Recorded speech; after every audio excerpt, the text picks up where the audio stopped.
자, 오늘 하나님의 말씀 보겠습니다. 우리 함께 살펴볼 하나님의 말씀은 사도행전 8장 1절부터 3절까지 말씀 되겠습니다. 사도행전 8장 1절부터 3절까지 말씀 제가 봉독해 드리도록 하겠습니다.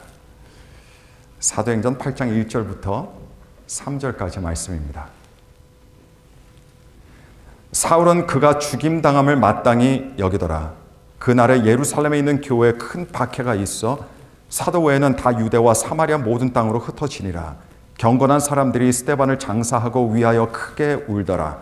사울이 교회를 잔멸할세 각 집에 들어가 남녀를 끌어다가 옥에 넘기니라. 여러분, 우리 인간들은 많은 능력들을 가지고 있습니다. 그런데 우리가 가지고 있는 능력들 중에서 제가 보기에 굉장히 탁월하고 기가 막힌 능력이 있어요. 그 능력이 뭐냐면 바로 생각하는 능력입니다. 생각할 수 있는 능력이에요. 동물들도 물론 생각할 수 있습니다. 하지만 동물들이 자기 인생에 대해서 고민할 수 없습니다. 동물이 무엇이 옳고 무엇이 그른지에 대해서 생각할 수 없어요. 동물이 하나님에 대해서 생각할 수가 없습니다. 하지만 우리 인간은 생각할 수 있는 겁니다. 이게 너무 큰 축복이자 우리 인간이 가지고 있는 특권입니다. 근데 인간에게 이런 너무 값지고 귀한 생각이라고 하는 능력을 하나님께서 주셨는데, 근데 문제가 뭐냐면요, 우리 인간이 완전하지 못하다 보니까 뭐가 완벽하지 못합니까? 우리의 생각이 완벽하지 못합니다. 그러니까 우리 생각들에 뭐가 생기냐면 자꾸 에러들이 나오는 거예요. 에러들이 나오는 겁니다. 의도하지 않았지만, 아무도 생각하고 싶지 않지만, 기대하고 싶지 않지만, 인정하고 싶지만 우리 인간의 생각들에는 그렇게 많은 에러들이 있다고 하는 사실입니다. 근데 그 에러들 중에 여러 가지 양상으로 그 에러들이 나타나는데, 그 중에 하나가 어떻게 우리에게 나타나냐면요, 편견으로 나타납니다. 그리고 이 편견에서부터 아무도 그 누구도 자유로울 수 있는 사람은 아무도 없습니다. 그래서 우리는 살면서, 태어나서 쭉 살아오면서 다른 사람들의 편견 때문에 정죄를 받기도 하고, 우리가 가지고 있는 편견 때문에 다른 사람들을 판단하기도 합니다. 여러분, 제가 오늘 제 어릴 때의 일에 대해서 한 가지 말씀드릴 텐데, 제가 사실 어릴 때는 왼손잡이였습니다. 그래서 어릴 때 왼손을 글씨를 썼습니다. 학교 들어가기 전에. 근데 초등학교 1학년 들어갔어요. 들어갔는데 선생님이 그걸 보시더니 억지로 저를 오른손으로 바꾸신 겁니다. 그래서 저는 그 미숙한 오른손으로 다시 글을 쓰는 연습을 하고 다시 글을 쓰는 걸 배워야만 했던 기억이 납니다. 근데 나중에 커서 제가 어떤 기사를 읽는데 이런 기사를 봤습니다. 어떤 아이가 왼손잡이인데 그 아이를 억지로 오른손으로 바꾸게 할 경우, 오른손잡이로 바꾸게 할 경우 사실상 거기에 따르는 정서적, 정신적인 피해가 있을 수 있다라고 하는 학계의 경고가 있다는 걸 제가 봤어요. 그걸 보고, 야, 내가 그때 초등학교 1학년 때 그렇게 바꾸지만 않았어도 내가 정서적으로, 정신적으로 좀 더 온전하고 좀 완전하지 않았을까. 네, 그런 생각을 지금도 하고 있습니다. 그런 부작용들은 얼마든지 있을 수 있다는 이야기죠. 여러분, 물론 많은 편견들은요, 그냥 우리 개인적인 차원에서 끝나는 편견들이 많습니다. 그럼 그걸로 그냥 끝나면 다행이에요. 근데 우리 인간들이 가지고 있는 편견들 중에 어떤 편견들은 우리 사회를 분열을 시키고 갈등을 유발하고 심지어는 굉장히 큰 문제로도 이렇게 발전하는 그런 편견들이 굉장히 많다고 하는 사실입니다. 여러분, 증오범죄라는 말 들어보셨죠? 증오범죄, hate crime이라는 거, 오늘날 굉장히 유행하는 단어이기도 합니다. 오늘날 대부분 많은 국가들은요, 증오범죄를 규정하고 있습니다.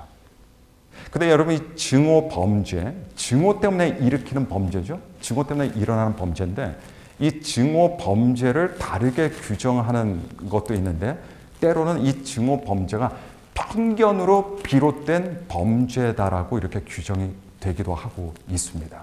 이 말은 뭐냐면요, 이 증오가 괜히 생기는 것이 아니라 사람이 가지고 있는, 우리가 가지고 있는 잘못된 편견 때문에 증오가 얼마든지 일어나고 그 증오 때문에 이 사회에 많은 범죄들이 일어나고 있다고 하는 사실입니다. 오늘 이 시대에 너무나도 많이 일어나는 이 증오 범죄들 대부분이 바로 우리의 잘못된 편견 때문이다라는 거예요. 그 증오 범죄들 중에 대표적인 예가 뭡니까? 바로 인종차별입니다. 나와 인종이 다르다고 해서, 나와 피부색이 다르다고 해서 내가 깔보고 무시하고 함부로 말하고 폭력까지 가하게 되면 이거는 대표적인 증오 범죄가 되는 겁니다. 그런데 여러분, 인종차별 외에도 이런 것들이 얼마나 많은지 모릅니다. 편견으로 인해서 생기는 부작용들, 범죄들 정말 천차만별입니다. 인종만 그런 것이 아니라 성차별이 있죠. 국가차별이 있습니다. 종교차별이 있습니다. 학력차별이 있습니다. 언어차별이 있습니다. 장애차별이 있습니다. 웬만한 모든 단어에 다 갖다 붙일 수 있는 것이 뭐냐? 차별이라는 단어예요. 왜냐하면 인간의 생각은 모든 부분에서 모든 것들과 관련해서 편견을 만들어낼 수 있기 때문입니다. 이게 바로 불완전한 사람들이 갖는 불완전한 생각 때문에 일어나는 현상들입니다. 여러분 2차 세계대전 때 있었던 홀로코스트 다 아시죠? 그때 여러분 600만 명의 유대인들이 학살을 당했습니다. 600만 명입니다. 근데 여러분 기가 막힌 건 뭔지 아십니까? 그 600만 명의 유대인들이 범죄를 저질러서 죽임을 당한 게 아니에요. 뭔가 잘못해서 학살당한 것이 아니었다는 겁니다. 뭐 때문에 그렇게 죽었습니까? 결국 편견 때문에, 편견으로 인한 미움과 증오 때문에 그 600만 명의 사람들이 긴 시간 터울을 거치는 것이 아니라 굉장히 짧은 시간에 한꺼번에 말살을 당해버리고 말았어요. 이게 바로 편견입니다. 여러분 유대인들을 향한 많은 편견들이 존재해 왔습니다. 모든 나라마다 모든 민족들마다 편견들이 있겠지만 유대인들의 편견은 정말 상상을 초월합니다. 특별히 유대인들이 받는 그 편견들 중에 가장 대표적인 편견이 뭐 있습니까? 유대인들이 어떤 사람들이다? 예수님을 죽인 사람들이다. 이것 때문에 역사적으로 굉장히 많은 미움을 받았어요. 여러분 600만 명의 사람들이 홀로코스트를 경험하게 됐는데 그런 홀로코스트가 일어날 수 있었던 배경에는 그런 히틀러와 독일 사람들만 있는 게 아니에요. 다른 나라 사람들이, 다른 민족들이 유대인들은 예수님을 죽인 사람들이야. 이렇게 생각했기 때문에 방관했다는 겁니다. 그런 생각이 없었다면 쉽게 그렇게 600만 명이나 되는 유대인들을 그렇게 처참하게 한꺼번에 죽일 수 없었다는 이야기예요. 근데 여러분, 유대인들이 정말 예수님을 죽였습니까? 사실은 죽였어요. 우리는 성경을 통해서 알 수 있습니다. 유대인들이 예수님을 죽인 건 맞아요. 근데 여러분, 그게 전부가 아니라는 것을 우리가 알아야 됩니다. 가령 예를 들면요, 예수님께서 한국으로 오셨다고 생각해 보세요. 한국 사람들이 예수님을 안 죽였을까요? 유럽으로 가셨다고 생각해 보십시오. 유럽 사람들이 예수님을 안 죽였을까요? 이 미국 땅에 오셨다라고 가정해 보십시오. 그때는 미국이라는 나라가 존재조차도 하고 있지 않았지만 그래도 결과는 달라지지 않습니다. 누구든 유대인들의 입장으로 가 있다면, 누구든 유대인처럼 그 상황과 환경에 있었다면 누구든 예수님을 죽이게 돼 있어요. 진짜 예수님을 죽인 사람들은 유대인들이 아니라 죄인들이에요. 유대인들이 우리하고 다른 거 없습니다. 결국은 한 같은 조상에서 나온 형제들입니다. 근데 유대인만 죽였으려고요? 예수님은 유대인들의 손에 의해서 죽임을 당하신 것이 아니라 죄인들의 손에서 죽임을 당했습니다. 그 자리에 저와 여러분들이 거기에 있었다고 생각해 보십시오. 결과가 달라졌을까요? 달라지지 않았을 겁니다. 물론 히틀러가 유대인들을 죽인 이유는 종교적인 이유만 있던 건 아니었습니다. 더 크게는 정치적이고 경제적이고 사회적인 편견들이 있었기 때문에 그렇게 유대인들을 많이 죽일 수가 있었고, 사실 여러분 증오 범죄라고 하는 이 용어 자체가 바로 2차 세계대전 이후부터 만들어진 용어입니다. 이 세상은, 우리 인간 역사는 편견이 그냥 편견으로 끝나는 것이 아니라 얼마나 많은 해악을 끼칠 수 있는가를 2차 세계대전을 통해서 직접 목격했고, 더 가슴 아픈 것은 오늘날까지도 마찬가지라는 거예요. 오늘 본문의 스데반을 보시길 바랍니다. 사실 현대인의 눈으로 이 스데반의 이야기를 읽으면요, 스데반의 범죄는, 스데반이 죽은 이유는 뭐 때문이냐면 바로 증오 범죄 때문에 죽은 거예요. 여기는 아무런 어떤 타당하고 합리적인 이유가 없어요. 논리가 없어요. 여기는 미움과 증오만 있을 뿐입니다. 사람들은 그것만 가지고 스데반을 쳐 죽인 거예요. 대표적인 증오 범죄입니다. 근데 유대인들이 스데반을 쳐 죽이는 그 비참하고 그 끔찍한 그 자리에 누가 한 사람이 있게 돼요. 사람들이 이 스데반을 죽이려고요, 돌을 들어서 던져야 되지 않습니까? 남자들이 주로 뭐예요? 옷을 벗죠. 그리고 돌을 주워요. 근데 옷을 벗어서 아무 데나 두는 것이 아니라 한 군데 또 다 모아두지 않습니까? 바로 그 자리에 있던, 사람들이 옷을 벗어서 모아두던 그 자리에 서 있던 한 사람이 누구였냐? 바로 바울이었습니다. 물론 그때 당시는 아직 바울이라고 사람들이 흔히 사용하지는 않고 우리 성경에는 사울이라고 이렇게 등장하고 있어요. 사울이 바로 그 자리에 있었다는 이야기예요. 근데 물론 그럴 수도 있어요. 그 자리에 우연히 있을 수도 있었습니다. 근데 정말 기가 막힌 건요, 8장 1절 말씀 보니까 사울은 스데반이 죽임당함을 어떻게 여겼더라? 마땅히 여기더라. 마땅하다라고 생각했다는 거예요. 그렇게 여겼다는 겁니다. 여러분, 사람들 중에 보시면 말릴 수 있는 사람이 있고 못 말리는 사람들이 있어요. 근데 그 중에서도 말릴 수 없는 사람들도 여러 종류의 사람들이 있지만, 그 중에 하나가 뭐냐면요, 편견 때문에 마땅하다라고 생각하는 사람은 아무도 말릴 수가 없습니다. 누구도 말릴 수 없어요. 왜냐하면 그게 맞다라고 생각하기 때문에, 그게 타당하다라고 생각하기 때문에, 그게 마땅하다라고 생각하기 때문입니다. 여러분, 누구나가 모든 사람들이 가지고 있는 것들 중에 하나가 뭐냐면 마땅하다라고 생각하는 그 생각을 가지고 있어요.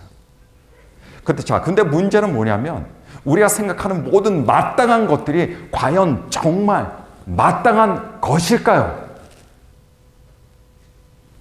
그렇지 않다는 이야기입니다. 그래서 여러분, 우리가 조심해야 될 부분은 우리가 잘 모르는 부분에서 조심해야 되죠. 우리가 무지한 부분에서 실수할 수 있고요, 잘못할 수 있습니다. 모른 채. 그래서 우리가 잘 모르는 부분에서 조심해야 되지만, 또 우리가 조심해야 될 부분은 어디냐면 우리가 마땅하다라고 생각하는 바로 그 영역에서 우리는 조심해야 되는 거예요. 사람들은 마땅하다고 생각하기 때문에 그 영역은 다시 두 번 돌아보지 않습니다. 그래서 수많은 실수와 과오들을 계속해서 끊임없이 저지르게 됩니다.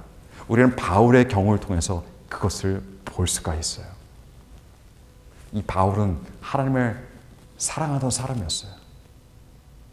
그런데 편견 때문에 오히려 하나님을 대적한 사람이 되어버리고 말았습니다.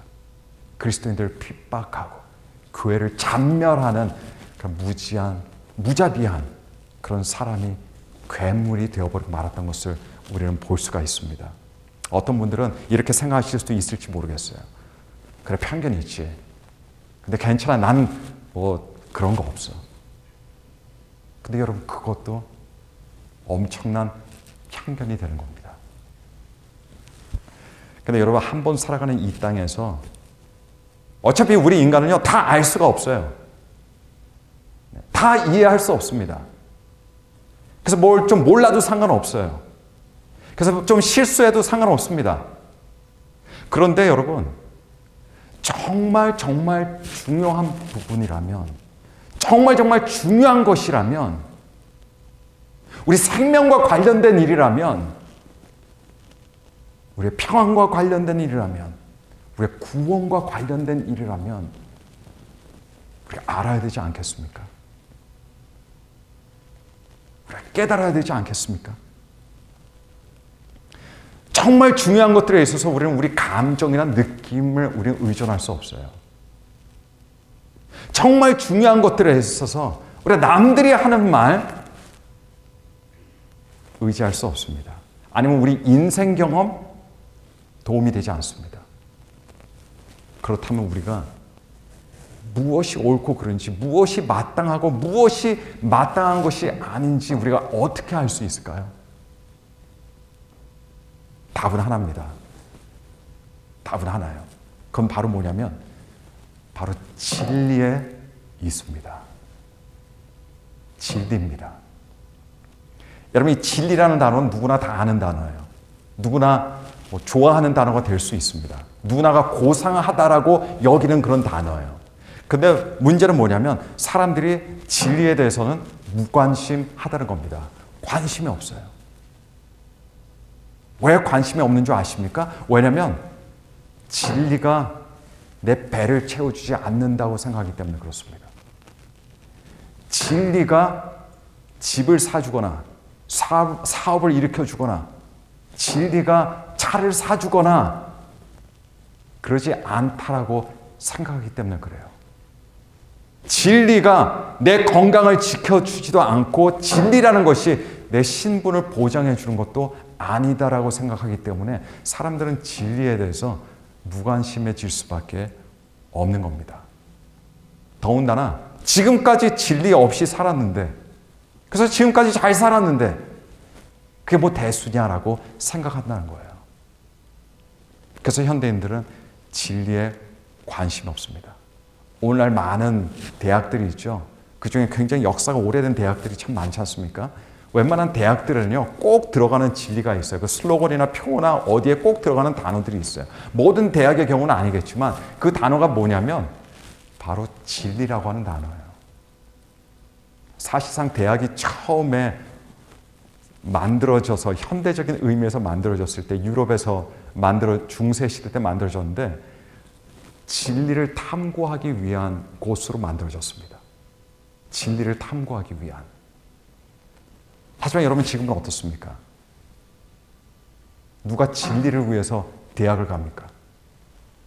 학부모님 중에 우리 아들, 우리 딸 진리를 알아야 돼. 진리를 공부해야 돼. 그래서 대학 입시 학원에 보내는 부모가 누가 있습니까? 아무도 없어요. 지금 이 땅의 대학은 그 다음 직장을 얻기 위한 그런 기관일 뿐입니다. 그 이상도 그 이하도 아니에요.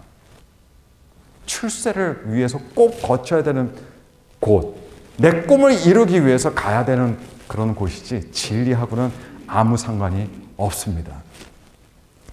여러분, 미국의 42대 대통령, 1990년대 미국에서 섬겼던 대통령이 바로 빌 클린턴 대통령입니다. 빌 클린턴 대통령 때 뭐 중요한 여러 가지 일들이 있었지만 미국이 이 근대 이후에 들어와서요, 오랜 시간 동안 지속적인 경제적인 안정을 누린 거는 클린턴 대통령 때가 최고였어요. 그래서 사람들이 굉장히 좋아했습니다. 사람들이 굉장히 많은 인기를 얻었던 대통령들 중에 하나입니다. 근데 그러다가 잘 나가다가 문제가 하나 터지네요. 무슨 문제입니까? 루윈스키 문제입니다.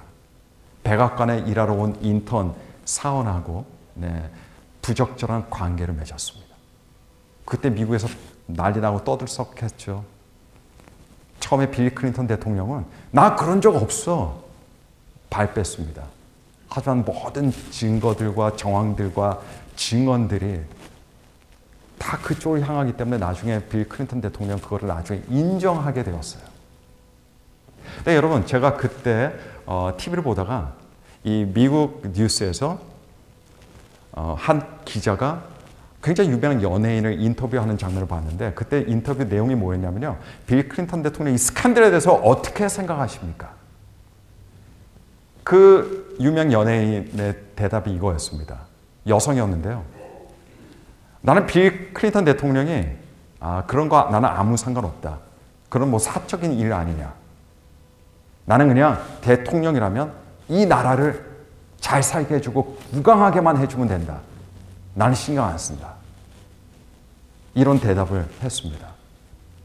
근데 여러분, 그 사람만 특이해서 그런 대답을 한 게 아니라고 생각해요. 많은 미국인들이 동의하고 동조하는 그런 의견일 거라고 생각합니다. 이게 여러분, 미국의 현실입니다. 오늘날 우리 현대인들은요, 돈만 많으면 돼요. 경제력만 갖고 있으면 돼요. 배만 부르면 다 해결될 수 있을 것 같아요. 내가 갖고 싶은 거 다 갖고 있기만 하면 된다라고 생각하는 것이 지금 우리 현대인들입니다. 근데 여러분 종말이라는 단어 잘 아시죠? 세상의 마지막 때. 마지막 때의 특징이 뭔지 아십니까? 사람들이 마지막 때라고 생각하면요, 뭐 하늘이 까매지고 뭐 어떻게 큰 이변들이 일어나고 뭐 이런 것들을 많이 생각하는데, 그것도 맞아요. 근데 정말 대표적인 종말의 특징이 뭔지 아십니까? 종말 시대의 특징? 그건 뭐냐면 사람들이 진리에 대해서 생각하지 않는다는 거예요. 진리에 관심이 없는 거예요. 이게 마지막 때의 특징입니다. 진리를 생각하지 않기 때문에 그 공간에 들어오는 것들이 어떤 것들입니까? 거짓 진리입니다. 사람들은 그래서 거짓 것들을 따르게 되어 있다는 거예요. 그래서 나중에 적그리스도가 그렇게 많은 추종자들을 거늘 수밖에 없는 이유도 바로 여기에 있는 겁니다. 진리가 없는 사회, 진리가 없는 세상, 진리가 없는 인생이 여러분 사실은 가장 암흑기인 때인 거예요. 가장 위험한 때인 겁니다. 사람들이 그래서 물질만 생각하고 돈만 생각하는 사회, 이게 바로 망하는 사회입니다. 여러분, 진리라는 것은 여러분들 배를 지금 당장 부르게 해주지 않을 거예요. 진리를 찾는다고 오늘 집에 저녁상이 차려져 있는 게 아니에요. 진리가 여러분들을 지금 오늘 편안하게 해주지도 않을 거예요. 진리가 여러분들에게 집이나 차를 사주지도 않고 사업이나 직장일도 막 해결해 주지 않을 겁니다. 지금. 하지만 진리가 저와 여러분들에게 해줄 수 있는 것이 무엇인 줄 아십니까? 진리가 왜 필요한 줄 아십니까? 왜냐하면 진리가 여러분들을 하나님과 만나게 해줍니다. 진리가 정말 인간의 행복이 무엇인지를 가르쳐줘요. 인생의 의미가 어디에 있는지를 가르쳐주는 게 진리입니다. 오늘 수많은 사람들이 불행 속에서 허우적거리는데 왜 사람들이 불행한지를 그 답을 주는 게 진리예요.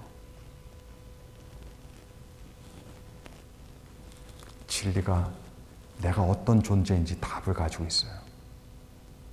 내가 어떻게 살아가야 하는지, 어떤 판단을 하면서 살아가야 되는지, 어떤 길로 가야 하는지, 어떤 방향으로 가야 하는지 가르쳐 주는 것이 무엇이에요? 이것이 진리예요. 그 진리는요, 우리로 하여금 예수님을 바라보게 합니다. 하나님나라를 사모하게 해줍니다. 그리고 하나님 나라 백성으로 만들어줍니다. 이게 바로 진리입니다. 이게 진리예요. 그런데도 여러분, 우리가 무관심할 수 있을까요? 진리가 이런 것들을 해줄 수 있기 때문에 진리가 약속해 줄 수 있는 게 있어요. 저에게 약속해 주고요. 여러분들에게 약속해 주는 게 있습니다. 진리가 뭘 약속해 줄 수 있냐면 진리는 자유를 약속해 줍니다. 진리는 자유를 약속해 줄 수 있어요.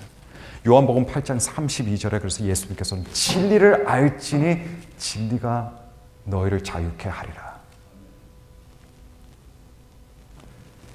여러분, 누군가가 그냥 배부른 인생 살고 싶고 육체적으로 편안한 인생, 좋은 집과 좋은 차를 가지고 있는 인생, 사회적으로 잘 나가는 인생, 그런 인생만을 원한다면 그냥 진리 없이 살아도 됩니다. 남들이 하라는 대로만 살면 돼요. 내가 좋은 것만 하고 싫은 건 안 하면 돼요. 사람들이 알려주는 대로만 하면 돼요. 많은 사람들이 가는 곳으로만 그냥 따라가면 됩니다. 하지만 여러분,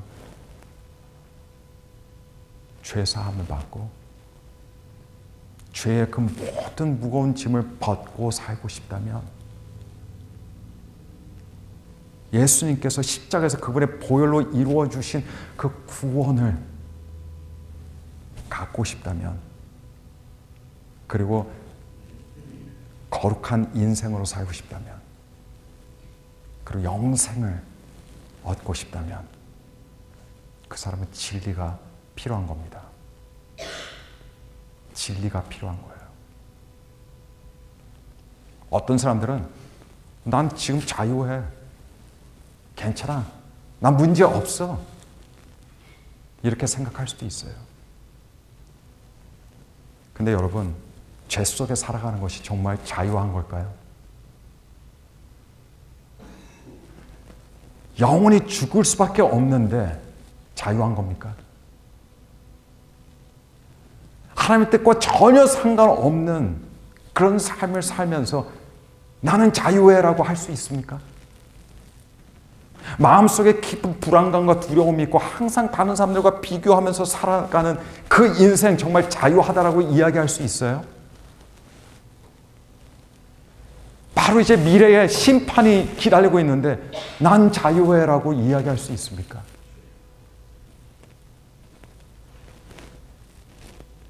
그런 사람 자유로운 게 아니에요. 자기는 자유하다라고 착각하고 있는 것뿐입니다.